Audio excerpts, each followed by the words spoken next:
Hey fellow tankers, it's Mobius Y here with another video for World of Tanks console. So today I'm just going to talk about something to you guys, and I've only got one game to show in a replay here. That's quite abnormal for me, as I tend to do 2 or 3 game replays, especially for tank reviews and even just generic gameplay. So this will be something a little different, but this is a really good replay to highlight what I'm going to be discussing with you guys about. And today's subject is on the very unpopular topic of losing. Nobody really likes losing. It's the less desirable of the two possible outcomes in a game or a sporting event or what have you. Obviously, nobody really enjoys it. It's a lot less fun than winning. But it is simply a part of video gaming in general, especially if you are pitting 2 teams against each other, especially 2 teams of people against each other. And World of Tanks is just like that. So this game on Airfield here, where I'm playing the IS-2, I'm middle tier, and this was from a few weeks ago when I was still grinding the IS-2, making my way down the Chinese heavy tank line, and I was actually almost done with the IS-2 in general on my way to the 110 tier 8 heavy tank. So what I'm going to exactly discuss in this game with you is the whole aspect of losing and what you can do to mitigate that as best as possible. Now, there's lots of people in this game who have win rates of a very average 47 or 48%. That is actually extremely common. What separates above average or even good players with 52, 53, or even higher percentages for a win ratio is their ability to simply know what to do in a certain battle in order to maximize the chances of their team winning the game and the other team minimizing the other team's odds of winning the game as well. So I'm going to fall back to a very old philosophy that my good buddy Joe the Frogman said a very long time ago. Joe the Frogman no longer plays this game, but he was just a wealth of information, very helpful guy. Wrote a very, very good guide to managing your silver on the forums. He doesn't play this game anymore, but him and I still keep in touch and play a couple other games. And a long time ago, he actually told me this philosophy of don't play to win, play to not lose. So what that means is you're not necessarily playing to get your team the win as much as possible. What instead you are doing is everything you can do in your power to prevent the other team from getting the win.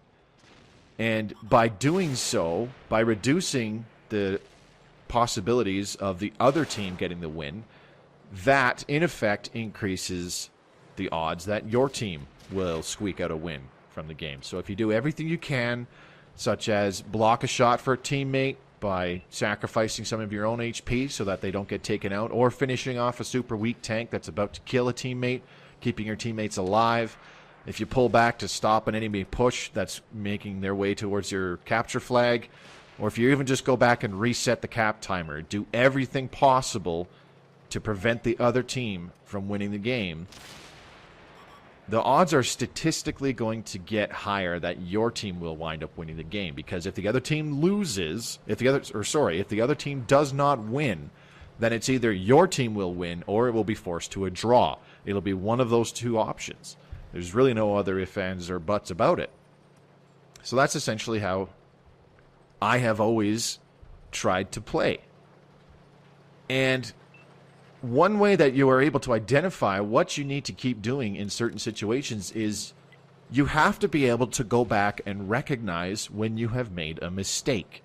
This is the big thing that separates average players from above average, good, or really good players. It is those that are constantly able to pull off wins, even when solo, are able to go back and analyze when they made a mistake. And they are able to not just correct it, but they're able to learn from it. So it's very important that you're able to do that on your own. And with the upcoming replay system that'll be coming out with update 4.1, that's going to be a lot easier for people that don't have capture cards. And you'll be able to go back and actually analyze the gameplay in detail, exactly what happened, where enemies went, what you did, and possibly where you went wrong. So we're already a few minutes into this game. There's approximately 10 minutes and 40 seconds remaining. I've gotten a couple damaging shots already, taken out an enemy T-34 heavy tank, just taken out another M6 mutant tank, another tier 8 heavy tank on the other team. So things aren't necessarily going in either team's favor. It's pretty even right now. I felt that my presence here in the very middle, where a lot of the fighting happens, where a lot of the heavy brawling goes on, this would be the best use of my time for quite a while there. Unfortunately, I was pretty hesitant to flank up behind the T-34 and take him out sooner. We lost a lot of friendlies in this middle area because of it, and it was partially because I was pretty hesitant to move with the T-34-88 on the ridge on the left-hand side near the back of the map. I didn't really feel like losing fair chunks of HP to that T-34-88 by making that push into the middle there, which was honestly not the very wisest choice from me. So pushing over here across to the middle, I know that our base is in trouble. There's a Gorianich that pulled back. He's on my right-hand side down low. There's also a T-95E2 in the flag. I knew it was one of the two medium tanks, just wasn't sure which. Wound up being the T-95E2 in our flag, capturing it right now. But I decided to stop and put some shots on this T-29 because he'd been causing problems for our team for quite some time here. So I had some heat shells loaded. Second one finally penetrated and did some damage. I was just waiting for him to try and pop a blind shot at me, so he does. I pop a blind shot back at him. Not sure if it hit. That Gorianich is weak. He's not really looking at me. The T-95E2 on the flag takes a shot at me, so I figure I need to go back and help with this Gorianich so we can take him out and then make a defensive move onto our flag. So I missed my shot on the move into the Gorianich's side, so I did get much closer. A little bit too late. The Tiger II beat me to it, getting the kill shot on that Gorianich. So there's three of us trying to pull back on the flag now. We're actually up 4 tanks to their 3 at this current point in time, and we do not have a lot of time to pull back and defend the flag. So I had a heat round loaded. I decided to keep them loaded because I wanted to make sure that I get a penetrating shot here, dish out some more damage to earn a little bit more XP. T-95E2 is not stupid. He positions himself in a good spot where it'll just be that much harder to come around the corner and get a shot on him. And I finally do get a shot on him, but it's too little too late, and we lose to a base cap. So the final results of that game, I was mid-tier, still managed to dish out 2,094 damage with 7 penetrations, so a few of those were kill shots, considering that it would have been a fair bit, few hundred points more damage if I had full damage shots on both the T-34 and the Mutant, as opposed to low damage kill shots. But the important thing here is what exactly went wrong. This loss was largely my fault. There's no ifs, ands, or buts about it. It's the simple truth. It was largely my fault. And there's 2 key parts that I could point out where I screwed up. And the first one is right here when I decided to stop and take pot shots at this T-29. So if you think about it, I basically popped 3 shots off at this T-29. I could have simply left it at the very first one that only tracked him and simply driven away, but I decided to stop and fire off 2 more shots at him. Now, the reason why this was a mistake is I basically could have spent more time helping take out this Gorianich that was quite healthy.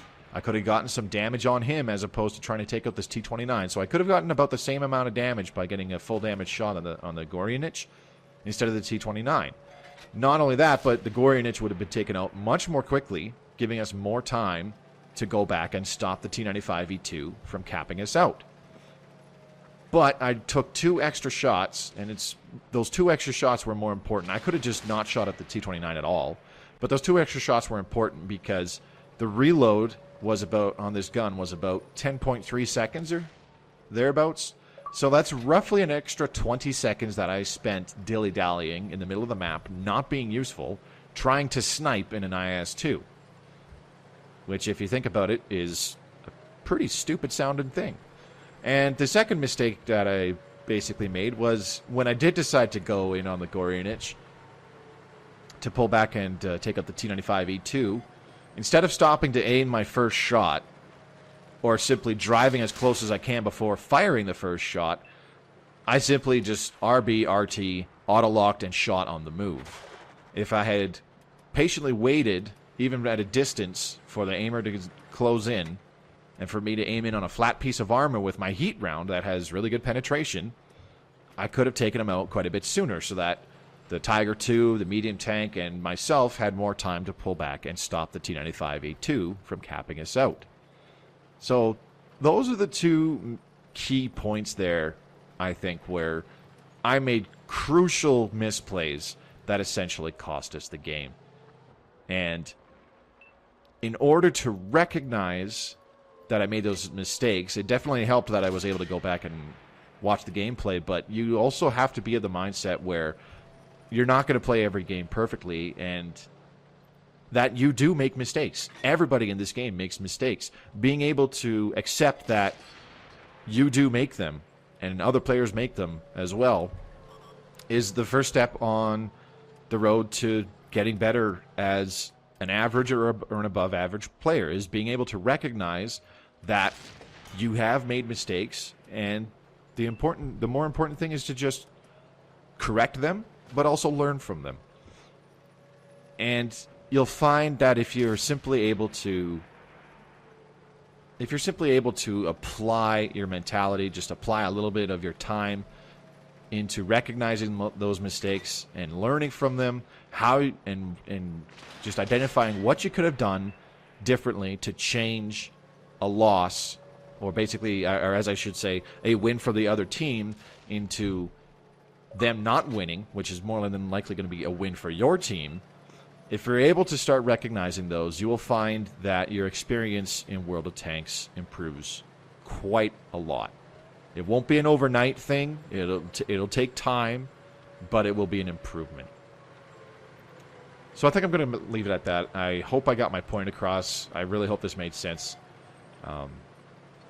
The gist of it is just, with the new replay system coming out, it's a lot easier for people to simply go back and just watch some gameplay, study what they did, and go, yeah, I know for a fact I screwed up here. I completely misplayed that. I should have done this different, or I don't know what I was thinking.